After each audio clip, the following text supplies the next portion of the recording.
Hi guys, आज आज मैं आपको प्री बोर्ड परीक्षा क्लास 10 विषय हिंदी के बारे में बताऊंगा। ठीक है, कि हमको किस टाइप से इसमें लिखना है। ठीक है, जो क्वेश्चन नहीं आता उन क्वेश्चनों को किस टाइप से हमको लिखना है या नहीं लिखना न था। ठीक है, आपको निबंध बताऊंगा अच्छी तरह से, एप्लीकेशन बताऊंगा, गद्यांश पद्यांश बताऊंगा। आपको इन जो भी हमारे क्वेश्चन होंगे उन क्वेश्चन को हमको मतलब जो क्वेश्चन नहीं आता, आंसर नहीं आता, उन आंसरों को किस टाइप से आपको लिखना है। वीडियो को आप अंत तक देखना। ठीक है, अगर वीडियो अच्छा लगे तो एक अच्छा सा कमेंट कर देना, और आपको जिस टॉपिक पे वीडियो चाहिए उस टॉपिक मुझे कमेंट करके जरूर बता दें। पहले ऑप्शन देख लें। पहले इसमें दिया गया ध्रुव स्वामिनी नाटक के लेखक हैं। ठीक है, तो इसकी नाटक के लेखक कौन से हैं? इसमें हो जाएगा हमारा जयशंकर प्रसाद। ये हमारा करेक्ट आंसर हो जाएगा। फिर दिया गया कि मुंशी प्रेमचंद द्वारा संपादित पत्रिकाएं हैं। ठीक है, तो ये हमारा है करेक्ट आंसर हमारा ए, यानी ए वाला। ठीक है, फिर इसके बाद दिया गया है कि आचार्य रामचंद्र शुक्ल एक हैं को है हमारे, तो ये हमारे कवि हैं। नंबर 1 हमारा ये ऑप्शन हो जाएगा। फिर इसके बाद दिया है बेटा हमारा कि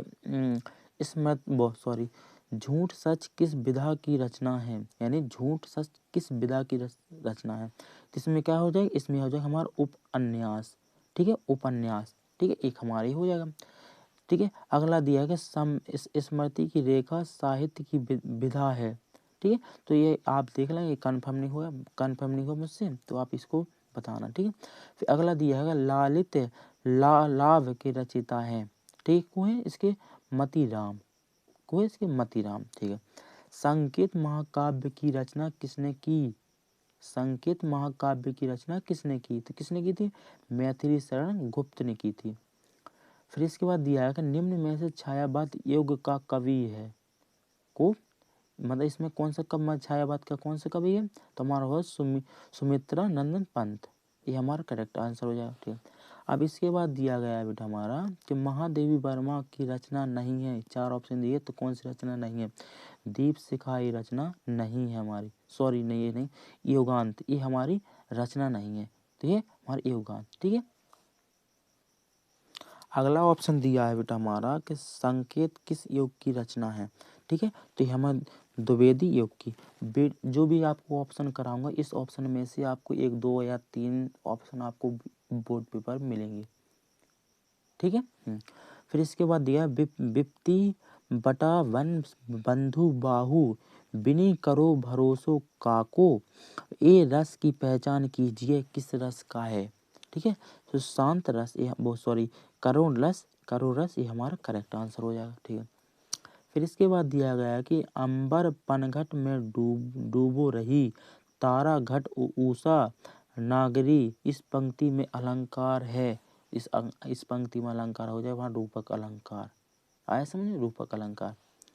फिर इसमें दिया गया है सुनी केवट के बैन प्रेम लपेट अटपट।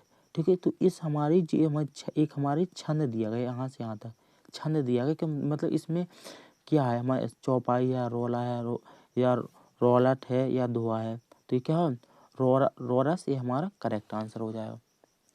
ठीक है, रोरण सोरण। ठीक है, सॉरी, इस सोरण हमारा इसका करेक्ट आंसर हो जाएगा। ठीक है, उपदेश शब्द में प्रयुक्त उपसर्ग है। ठीक है, तो वही हमारा उपसर्ग इसमें है। पंचवटी में कौन सा समास है? द्विगु समास बेटा हमारा इसमें। ठीक है, विनायक का पर्यायवाची है इसमें, तो गणेश हमारे इसके पर्यायवाची हो जाएगा। ठीक है, पुल्लिंग शब्द का चतुर्थी कौन सी भक्ति है इसमें? तो ये इसमें कौन सी भक्ति है? तो आप इसको देख लेना, ये अभी कंफर्म नहीं हुआ हमसे। ठीक है, तो आप देख लेना इसको। मैं विद्यार्थी हूँ, तो इस भाग में मतलब इस 4 भाग दिए, किस भाग का है? तो ये हमारा विधान वाचक भाग।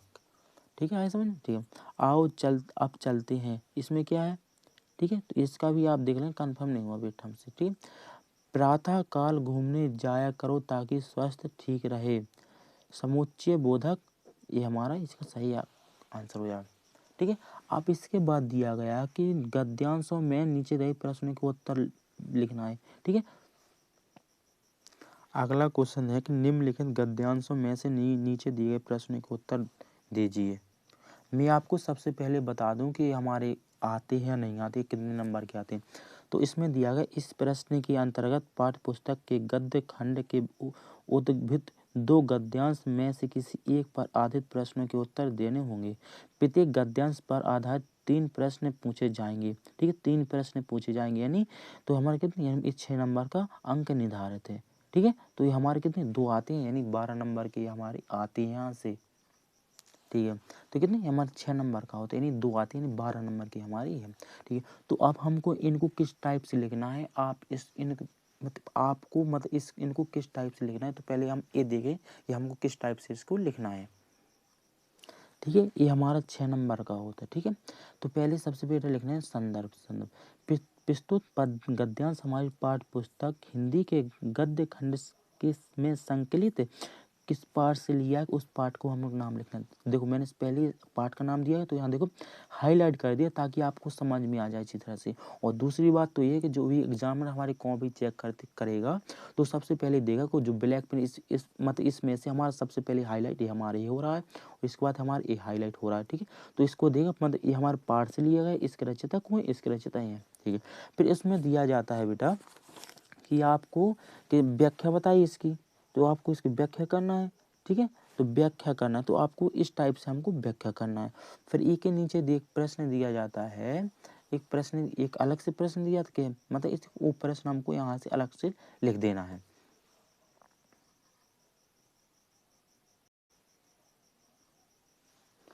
फिर इसके बाद अगला क्वेश्चन दिया जाता है कि लेखक किसी एक लेखक पर जीवन परिचय लिखना है। तो ठीक है, 23 नंबर। अब हमको जीवन परिचय किस टाइप से लिखना है, ठीक है, ताकि हमारे 5 नंबर का होता है, तो 5 में 5 आपको पूरे मिल सके नंबर। ठीक है, तो सबसे पहले देखते हैं हम किस टाइप से लिखना है। ये मैंने अपने हैंड टू हैंड यानी अपने हाथों से लिखा है। ठीक है, तो आपको इसी टाइप से लिखना है। प्रश्न संख्या यहाँ डालेंगे, प्रश्न संख्या कितनी प्रश्न संख्या है किस, ठीक है, तो ये डालिए। फिर इसके बाद डालना है कि मैंने किसके बारे में जीवन परिचय लिख रहा हूँ, तो ये हमको जयशंकर प्रसाद जी। ठीक है, जो भी डिब्बा मैंने इस साइड बनाया है, ये आपको भी डिब्बा बनाना है।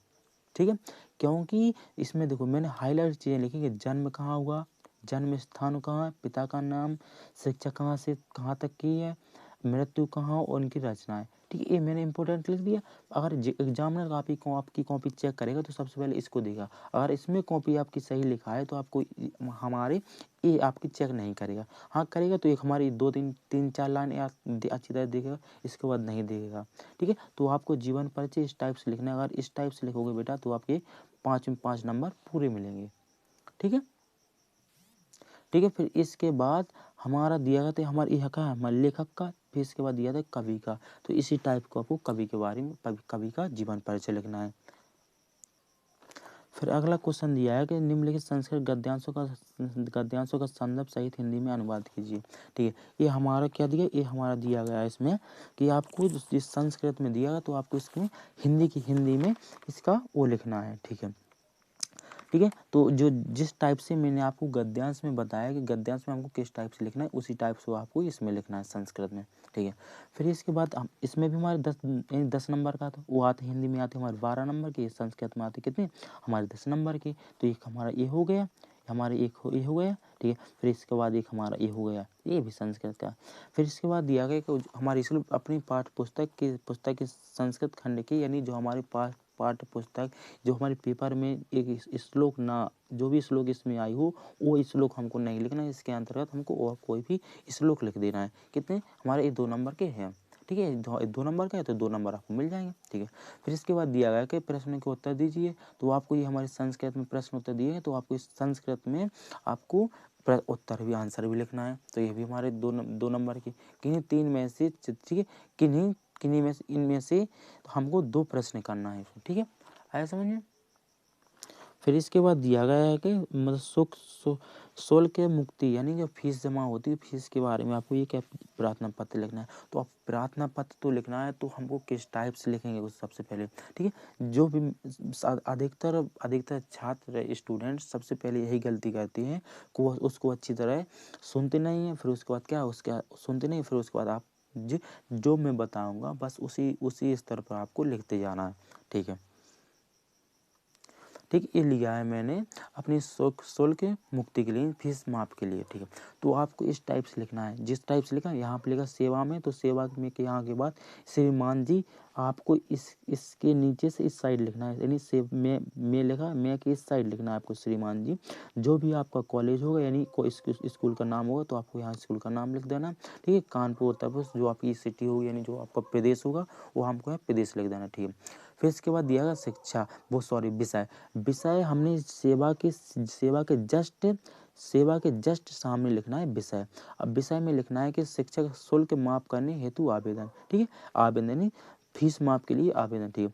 अब इसके बाद मैंने लिख दिया, तो श्रीमान जी के जस्ट सामने, ठीक है, श्रीमान जी के जस्ट सीध में लिखना है महोदय जी।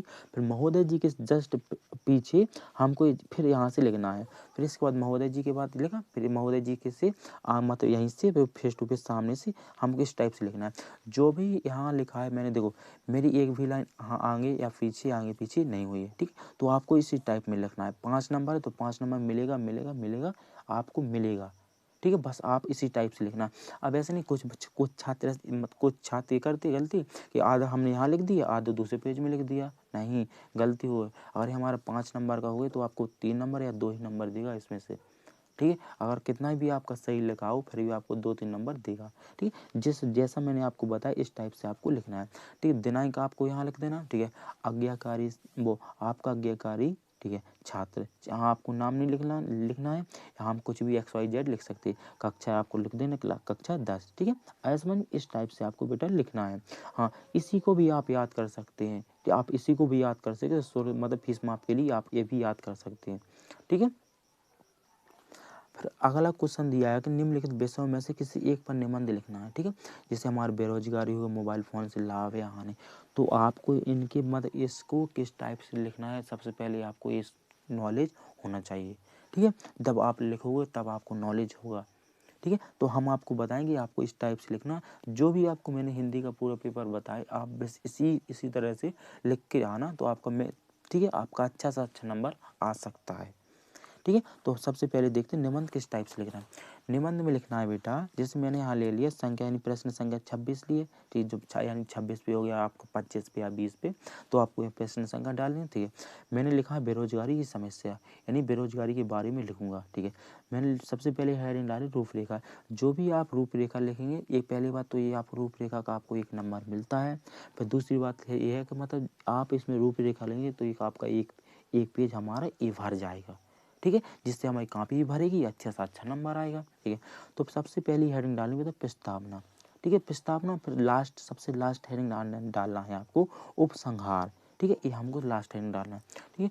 आप इसके बारे में फिर मैंने दिया बेरोजगारी के कारण, यानी कि मतलब कौन कौन से कारण, जनसंख्या वृद्धि में, जनसंख्या वृद्धि एवं नियंत्रण, किस टाइप से हम इस वृद्धि को रोकें, ठीक है। तो आपको इस टाइप से लिखना है। अगर आपको वीडियो अच्छा लगे तो सब्सक्राइब भी अच्छे से कमेंट कर देना। जिस टॉपिक पे आपको नेक्स्ट वीडियो चाहिए वो जी कमेंट करके